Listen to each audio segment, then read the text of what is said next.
I cannot imagine right now the depressing atmosphere at Disney. It's worse than I think any of you can imagine. This was one of the first big salvos that the Wall Street Journal threw at the Wow. Walt Disney Company in an op-ed. And just to remind folks here from last week, this was a lengthy article, but to say, that it really just goes through all the numbers. It goes through all the problems with Bob Iger, everything he's done, paying, $71 billion for Fox, back in the day, back in 2019. Iger has blamed overproduction, blah, blah, blah, blah, blah, but the amount of new content is underwhelming and not well presented. I mean, this just took Disney to task. It just really did. And they go into everything right down to the fight with Florida and everything else. Talking about Bob Iger criticizing actors and screenwriters. Everything out there has just not been going Bob Iger's way. And, then this one more recently came out. Yeah, this is a good one. From the Hollywood. I like that one. I like the picture anyway. I know. But unpacking Bob Iger's terrible, horrible, no good PR week. And I mean, this is, again. It's a great title, too. It's cracking me up. Why did he do it is the first line. That's the question many in Hollywood have asked in the wake of Bob Iger's now infamous July 13th interview with CNBC in Sun Valley. Now, of course, the funny thing was with that interview with Bob Iger was the fact that interview was set up well in advance of the announcement of his renewal, his 2-year extension. That interview was set up because of that 2-year renewal.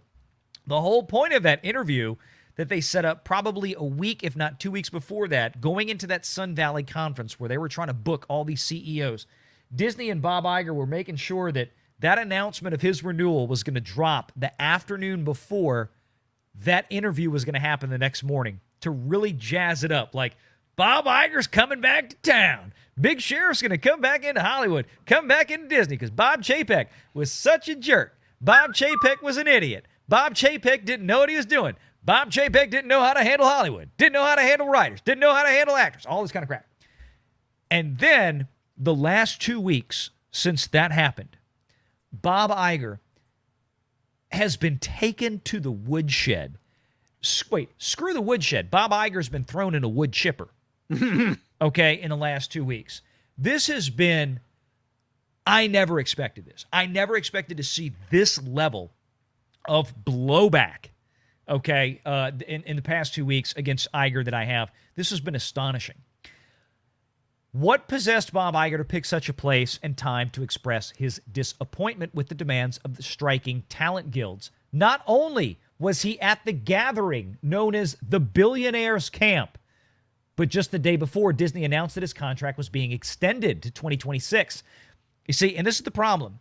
Iger probably got his junk inflated a little too much with that extension, and he probably walked into that interview on CNBC.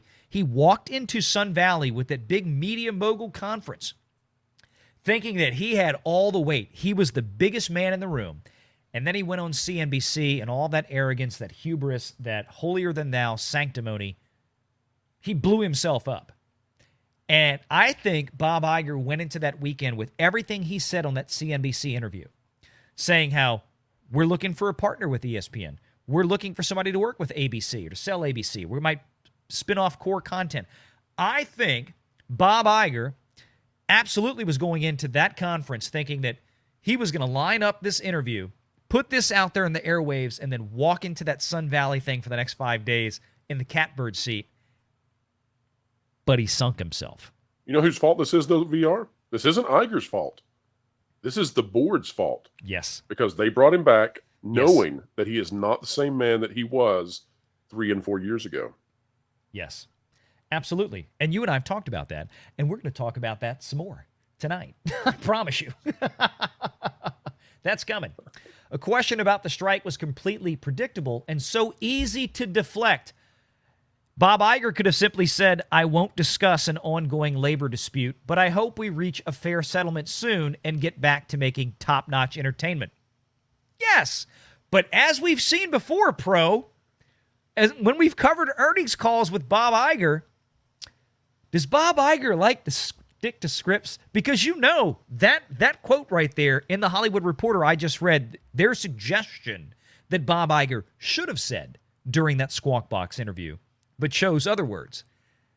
I bet something like that was written for him for that interview, and Iger decided not to use it. He's smarter than the consultants. Don't worry. Oh, yes. And there's... Smarter than the average consultant. Whoever thought 30 years ago when you were watching The Nanny that you would see a picture of Bob Iger and Fran Drescher cartooned up on a magazine cover like this? I'm going to throw that out there. I mean, that's not Mr. Sheffield. No, it is not. Instead, Bob Iger expressed the frustration that the guilds were not, in his view, grasping the problems facing the industry. Quote, there's a level of expectation that they have that is just not realistic, he said, and they are adding to the set of challenges that this business is already facing that is, quite frankly, very disruptive. He basically whooped whatever thing he thought he had in those trousers, slapped it on the table on Squawk Box, and just slapped the Actors Guild and the WGA in the face. Now, whether you think SAG-AFTRA and the WGA are on the right side or the studio's on the right side doesn't really matter. It doesn't. At that moment, and Hollywood Reporter points out correctly, you would never, in that situation, as the CEO of arguably the biggest studio in Hollywood, make those comments. Ever. Because it's escalated things beyond belief. And everything since then has just been burning Bob Iger to the ground. And the article goes on and on and on about Fran Drescher. We had comments earlier this week. Shout out to Drunk 3PO out there for bringing it to my attention. He did a video earlier today with Tatiana Maslany from She-Hulk that trashed Iger about a week ago. What? Yeah. Oh, yeah. Hilariously. Wow. The woman that presided over, that starred in the worst-rated Disney Plus show figured, well, I'm not getting a job again there anyway. Right. So up until the most recent Marvel show, worst Yes, ratings. well, which remains a secret because no one's watching it. Oh. Yeah, but I mean, look, this is it. By then, Iger also had to be aware of a longer piece coming into the Journal the next day, noting that the Disney CEO was, quote, straining to put out fire after fire. Now, talking about the Wall Street Journal. I mean, look, it just goes on and on and on. It didn't stop there. The article used the phrase tone deaf in reference to Bob Iger. A full 4 days before Fran Drescher got there. It mentioned that Bob Iger had been criticized in some quarters for showing up at the Met Gala and courtside at NBA games while Disney was slashing staff by the thousands. The report even noted that the Marie Antoinette detail that he had been showing off of a model of the new, bigger yacht that he has in the works. Remember, they hammered Bob Chapek because he showed off his house. Now they're going to hammer Iger because of the yacht. Well, and I'm sure it's they hammered Iger on his house. Carbon net zero, baby.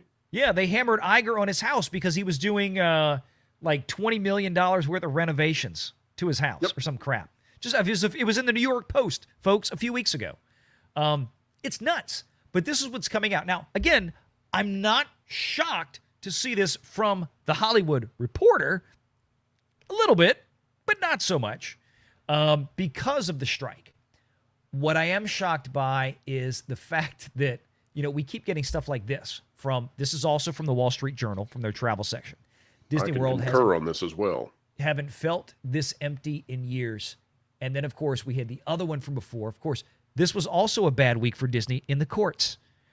Disney had a motion to dismiss the Florida lawsuit that was filed by the Central Florida Tourism Oversight District, the countersuit to Disney's lawsuit in federal court, effectively, saying that, no, we were given the right by the legislature to do what we're doing. Disney is bad-mouthing us and dragging us to court. We're going to sue them right back. Disney had filed a motion to have a Florida judge throw out the lawsuit from the newly appointed board, the CFTOD, that replaced Reedy Creek. The judge said, no, I want to hear the case.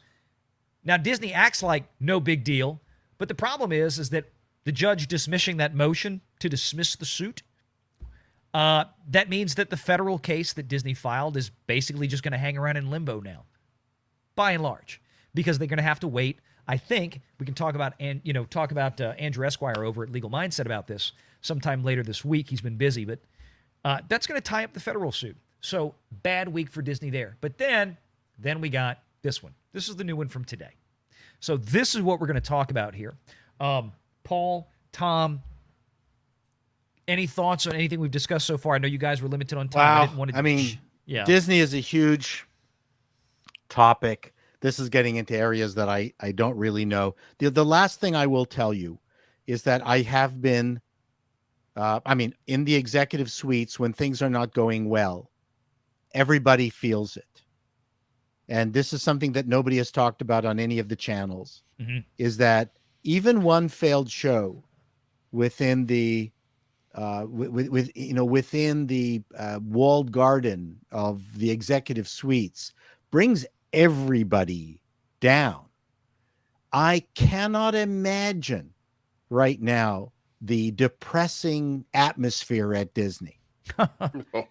Yes. And it's worse than I think any of you can imagine. I've seen there. I've been part of something similar. Nothing this bad, but I'm telling you, it's people are having a hard time going into work every day.